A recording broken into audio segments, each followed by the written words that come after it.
G'day. Just be aware that you may not be getting real, honest customer feedback at a time like this.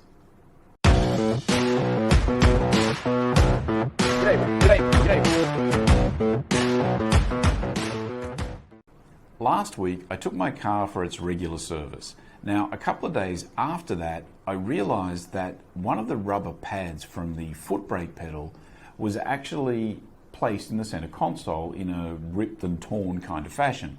Now, it had obviously come off at some point during the service, presumably when they did the wash and vacuum. And to be fair, it was probably due to come off anyway. I mean, it may have just been old and worn off. I don't actually know. I'd never noticed it before, but it's possible.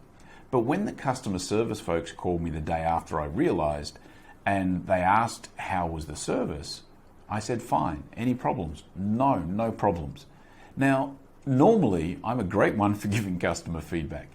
I would have normally told them what happened, because the fact that it had broken off is maybe just wear and tear. But the fact that they had placed it somewhere and hadn't reported it, I think wasn't really good enough.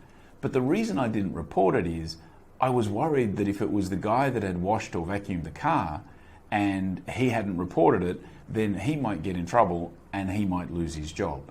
And I didn't want that to happen. So I did not give the honest customer feedback that I could have, maybe I should have, because of that.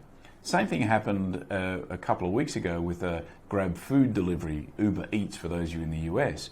And the delivery took forever. It should have been like a 20-minute trip, and it ended up being like a it was probably like an hour and 15 minutes, I think. It took forever. And the driver got lost. I saw them on the map going all over the place. The food was cold. And again, I was so close to complaining about it, because I know that these apps will generally just sort of refund you automatically if it's their fault. But I figured there's a good chance that this driver was new to Grab. They were new to driving. They were new to this gig economy. They'd done it because they had to find a job. And if I was to complain, then they will get a bad rating, or maybe they'll even get kicked off the platform. So I think at a time like this, the good part about this thought process, I guess, is that we're being more tolerant of other people's mistakes. From someone like me, that's a big thing. But for you as a business, for you as somebody trying to constantly improve your product, you maybe need to be aware that you're not necessarily getting honest feedback right now. You might be getting feedback that is somewhat scaled down because people like me are worried about people losing their jobs. Just a thought.